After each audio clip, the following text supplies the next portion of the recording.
Boa noite a todos. Nós vamos dar continuidade ao estudo da noite com o estudo do Evangelho, mostrando-nos a realidade da nossa existência.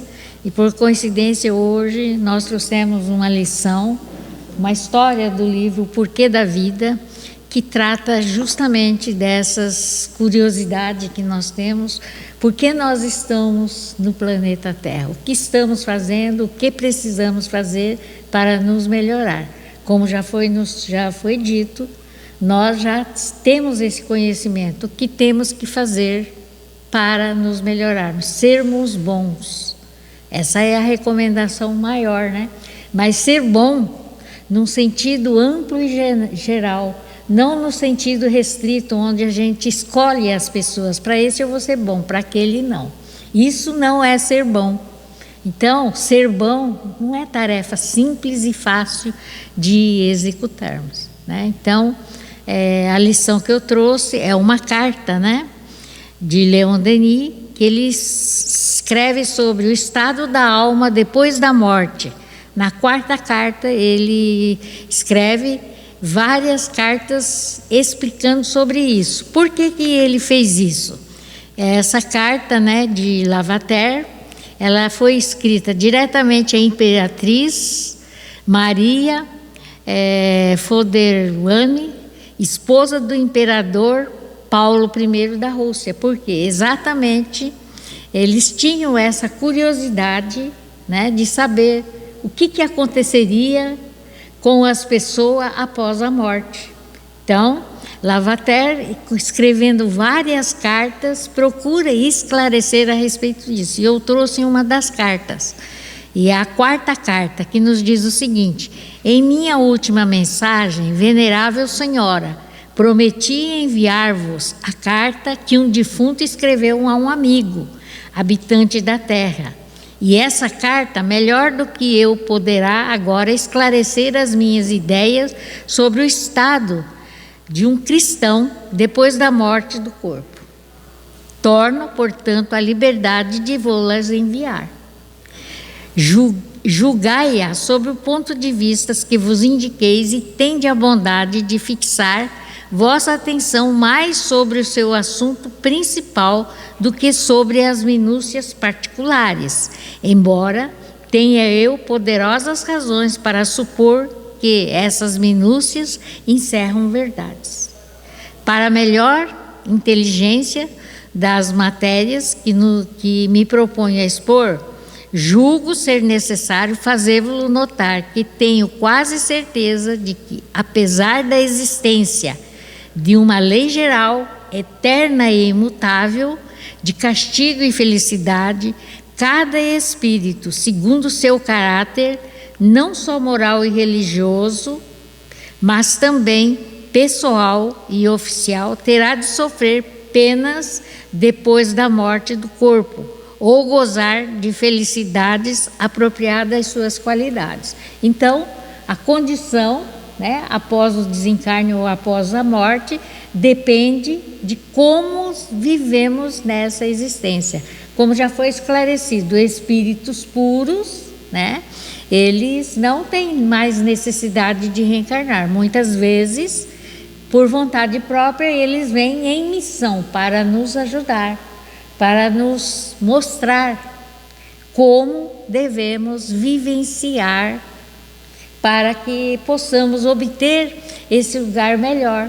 Nós, ao desencarnarmos, não pense que vamos para um lugar feliz. Como eu estou vivendo hoje? Minha vida está difícil? Eu estou conseguindo viver o Evangelho conforme Jesus nos deixou? Conforme Ele exemplificou? Conforme Ele vivenciou aqui na Terra? Essa é a primeira pergunta, para que a gente possa encontrar esse espaço melhor que tanto almejamos e que tanto sonhamos. Mas esse sonho depende de cada um de nós. Ele é diferente por cada um, porque cada um de nós temos a nossa individualidade, nosso modo de pensar, nosso modo de viver. E é esse modo de pensar e esse modo de viver é que vai criar aquilo que nós chamamos de sintonia. Quais são os meus pensamentos no dia a dia? Pensamentos bons ou pensamentos negativos, de inveja, de ciúmes? Então, nós temos que ver como é que nós estamos vivendo no nosso cotidiano. No nosso dia a dia, ele tem um peso muito grande para que possamos encontrar esse espaço, né? Como disse, a erraticidade é para os espíritos que ainda não são puros, e não há um lugar, é aqui, é ali. Existem colônias para nos educar, para mostrar como deve ser trabalhado, mostrando a nossa fotografia ou a nossa radiografia do que fizemos e o que podemos melhorar, como podemos agir. Então, daí o nosso irmão Marcelo nos ter colocado que lá nós vamos ter a teoria para que quando estivermos encarnados possamos praticá-las. Então, como nós já sabemos, fazemos um planejamento antes de reencarnar. E nesse planejamento nós já temos toda uma teoria, o aprendizado. E estamos aqui na Terra exatamente para vivenciar. Aqui nós estudamos porque ainda procuramos dizer assim, deixar no esquecimento o que já vivenciamos no plano espiritual. E por isso, Deus, em sua bondade, nos dá a oportunidade de revivermos, de recordarmos, para que possamos acordar e procurarmos vivenciar o Evangelho de Jesus, que é a prática do bem, do amor e da caridade, para com todos, sem distinção de quem quer que seja, né? Então, e para isso nós precisamos cultivar algumas tendências não boas dentro de nós, melhorando-as, reconhecendo quem eu sou, como eu penso, como eu ajo com as pessoas que conosco jornadeiam, na família, no trabalho, na vizinhança, nos espaços por onde andamos. Como é a minha atitude? São essas atitudes, são esses pensamentos é que nós vamos carregar conosco quando deixarmos esse planeta, o planeta Terra, e formos, ou seja, quando desencarnarmos ou morrermos, como vulgarmente dissemos, né? Então, esse patrimônio é construído por nós, através das nossas ações. Então, aqui, como disse, nós estamos para praticar coisas boas, pensar no bem, viver no bem e agir no bem. É isso que nós temos que lembrar a todo momento e termos a humildade de reconhecer as nossas dificuldades, as nossas deficiências, porque esse patrimônio é construído por cada um de nós, não é o outro que fez, eu é que fiz. Eu sou responsável pelo que estou passando ou vou passar. Se hoje eu estou em dificuldade, é porque eu tenho dívidas de amor, por não ter conseguido amar, compreender, né? Ter paciência, tolerância o suficiente. Hoje nós estamos num planeta de provas, onde tudo aquilo que nós não conseguimos realizar, agora estamos tendo que recuperar e sermos aprovados, é a prova. Então, no momento de dificuldades, né, nós temos que pensar, essa é uma prova, então eu tenho que ter a tranquilidade para ser promovido. E não tem nenhum juiz, ninguém dizendo, mas as nossas ações e as nossas atitudes é que vão nos dizer se eu estou acertando, se eu estou errando. E cada um dará conta do que faz. Ninguém vai pagar a conta do outro, vai ficar responsável pelo que eu faço. Então, por isso que o nosso progresso depende unicamente de nós mesmos, do conhecimento que vamos colocar em prática, que todos nós conhecemos, né? Continuando, nos diz: a lei geral se individualiza para cada um em particular, isto é, produzirá em cada ser um efeito diferente e pessoal.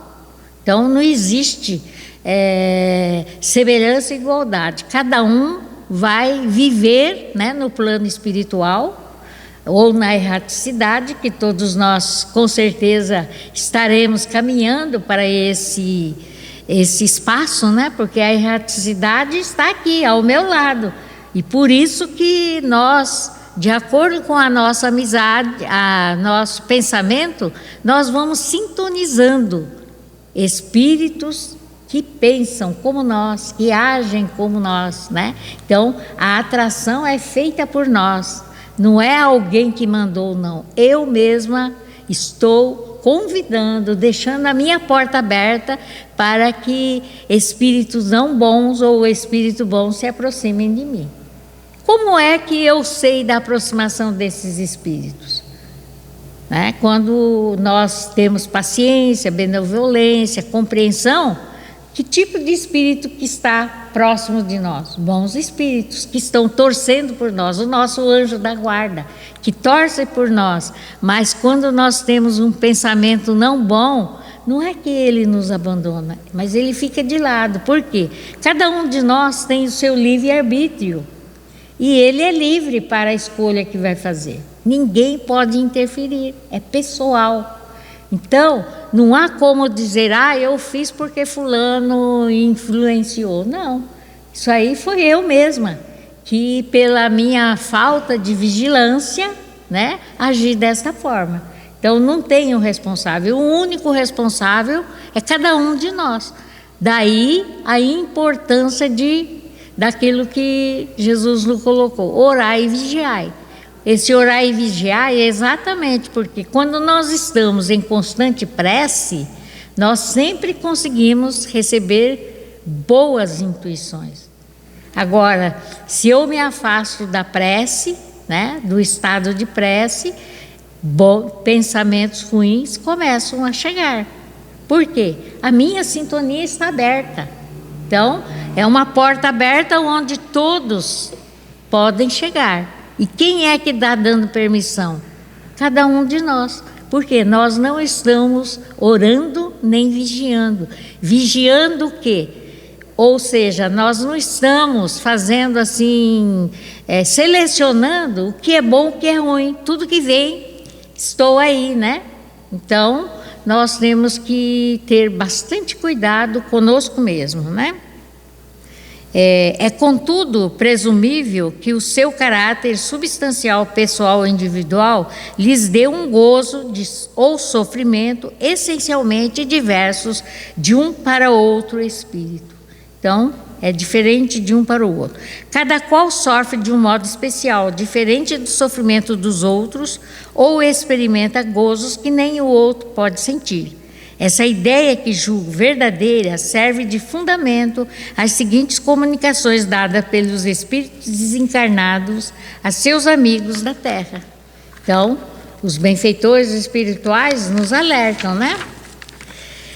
Folgaria que compreendesseis, Senhora, como cada homem, pela formação do seu caráter pessoal e pelo aperfeiçoamento de sua individualidade, pode preparar-se para gozos especiais e para uma felicidade particularmente sua.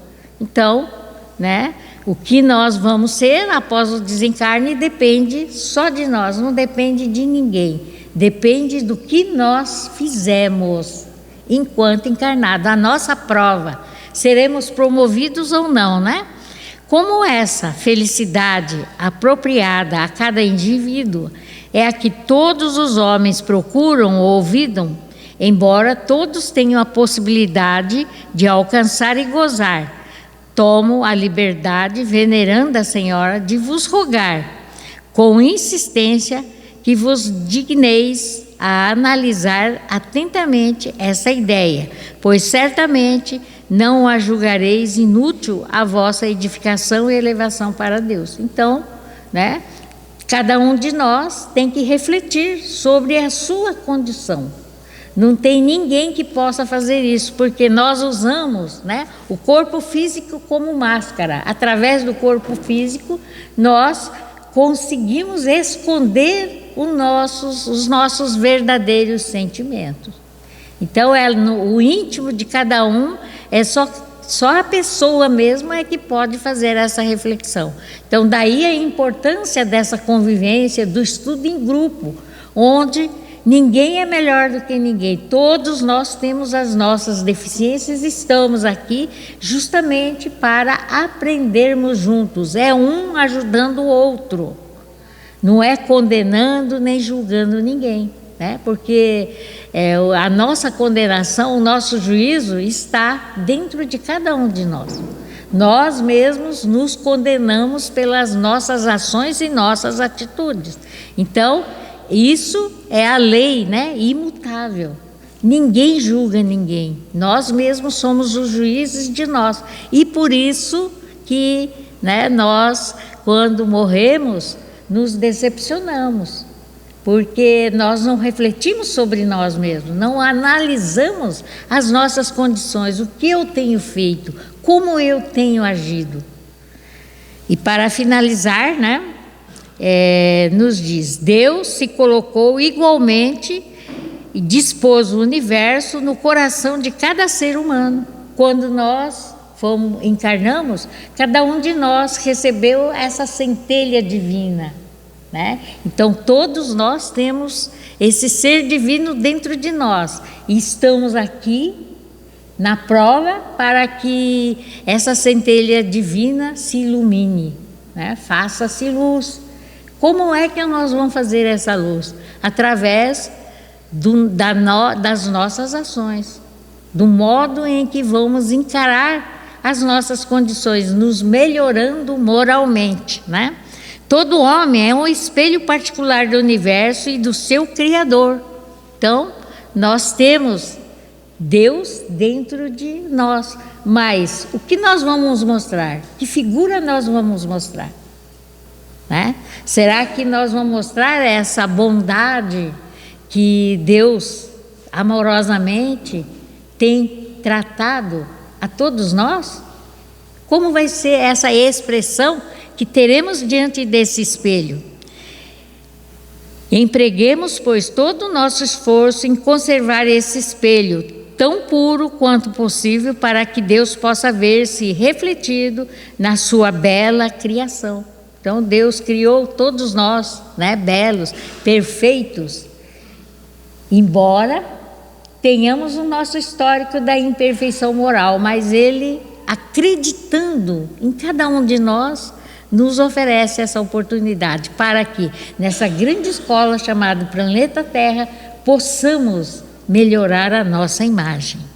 Então, aqui finaliza aqui dizendo: Zurique, 14 de setembro de 1798. Olha a preocupação que já existia na época da codificação espírita, né?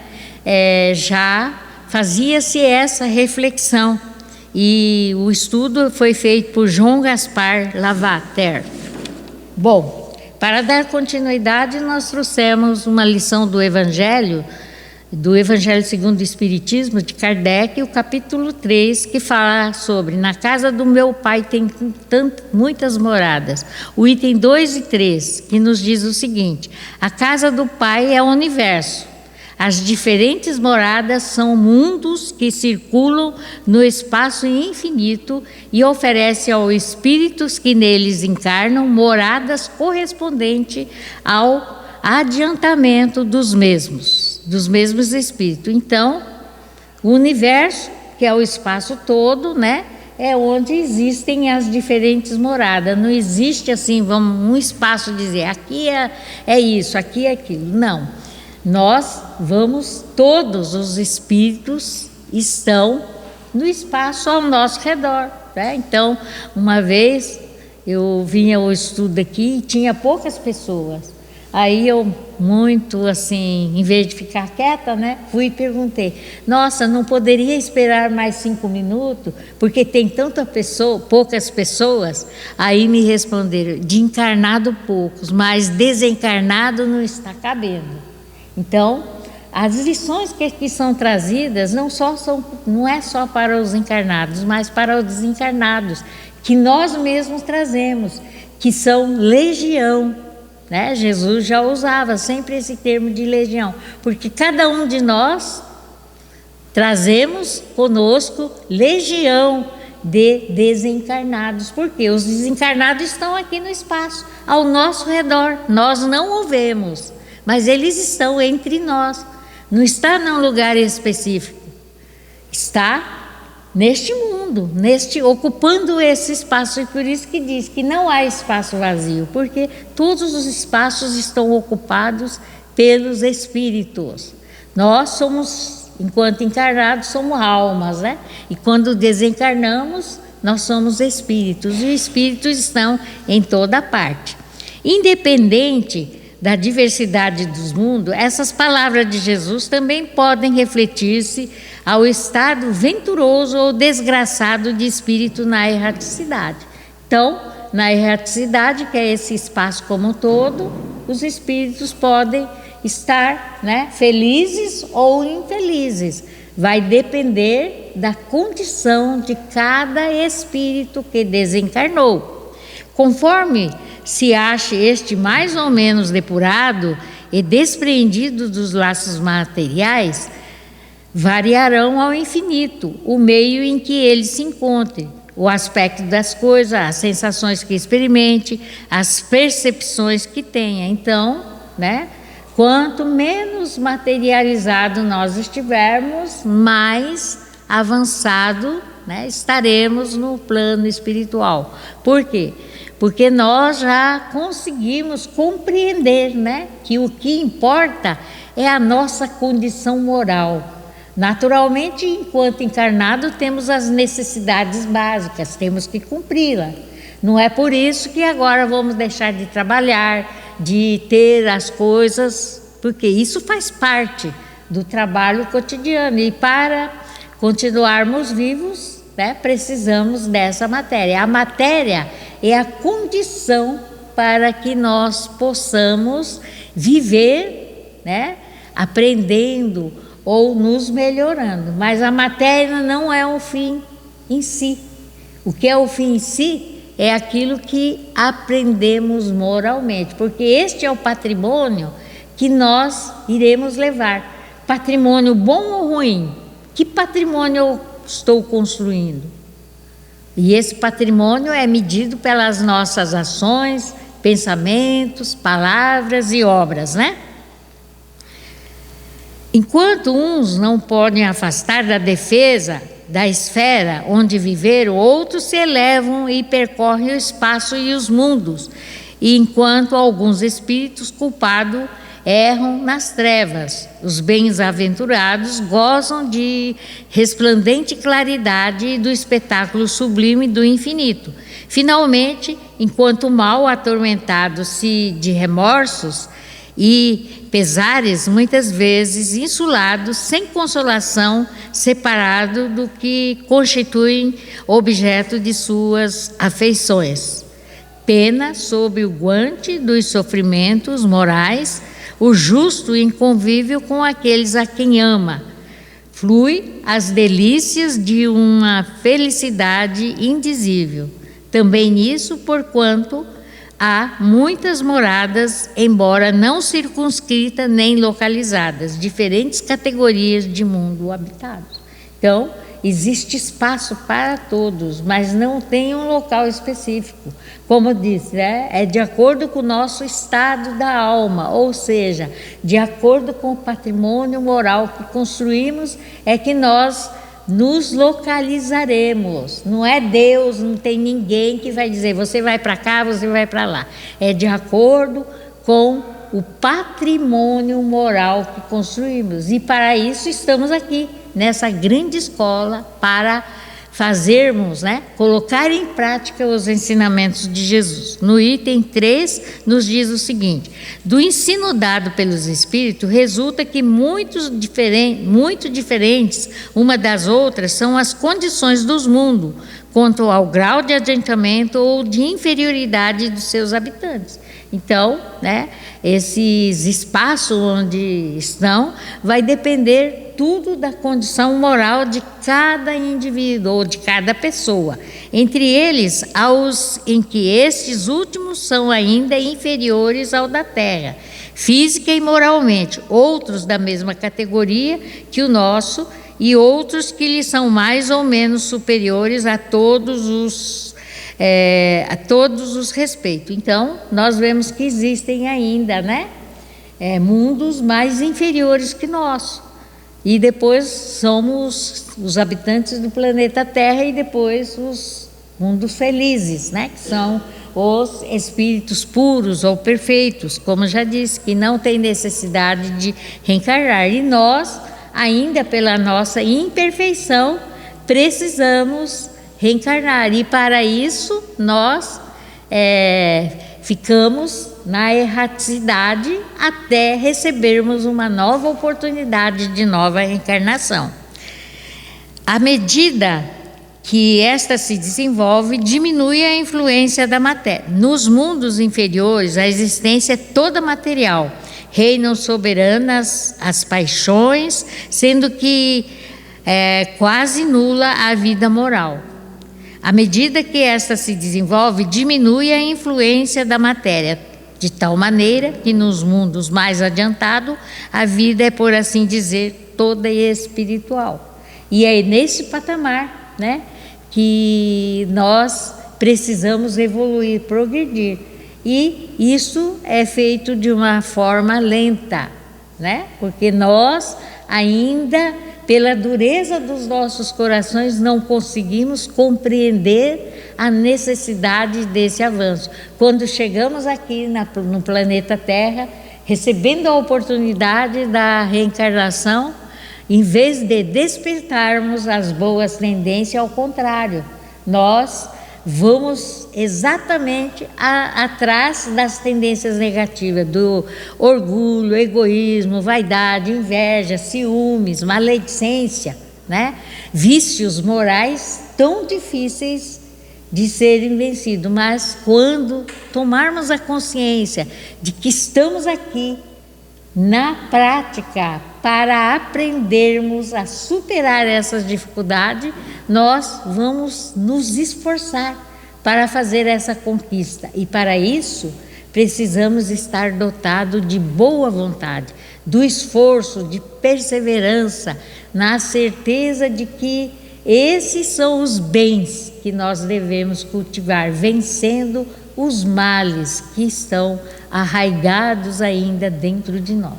Ele não está no outro, mas está em nós. Nós é que refletimos no outro os nossos pensamentos não bons, né? Então vocês vejam bem, né? Porque tudo que falamos está dentro de nós, não está no outro. Não é o outro que vai nos induzir a dizer, mas é o que eu tenho. O patrimônio que eu tenho é esse, e é esse patrimônio que eu tenho que zelar, né? Porque o mal não está fora de nós, mas está dentro de nós. Quais são esses males? A gente aqui na Casa Espírita constantemente tem falado os nossos males morais, os nossos pensamentos não bons. Esses são os que mais interferem no nosso viver cotidiano.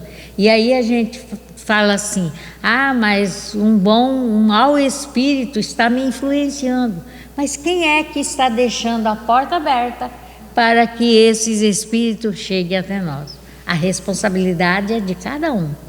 Então, vamos refletir sobre essas possibilidades. Nós temos condições de, aqui na Terra, trilharmos esse caminho e melhorarmos as nossas condições e partirmos para o mundo feliz, mas depende do esforço de cada um de nós. Todos esses conhecimentos já temos. Agora nós precisamos, né, ter essa vigilância severa sobre nós mesmos, para que possamos vencê-los. Então, que Jesus nos abençoe, que nos dê força e coragem para que possamos, de fato, sermos criaturas melhores. Então, em agradecimento a Deus, nosso Pai, vamos fechar os nossos olhos e pedir para que, após os esclarecimentos, que as lições que nos são trazidas, possa fazer com que nós tenhamos o firme propósito de procurarmos nos corrigir no nosso dia a dia, nos esforçando para que possamos, de fato, sermos essa criatura melhor dentro de nós mesmos. E para isso, mais uma vez, rogamos a Deus nosso Pai, a Jesus, aos benfeitores espirituais, que nos fortaleça na vontade e a coragem de fazer essa transformação dentro de nós mesmos. Assim, com este objetivo, te pedimos, Mestre, permaneça conosco, amparando-nos, não só hoje, mas sempre. Que assim seja.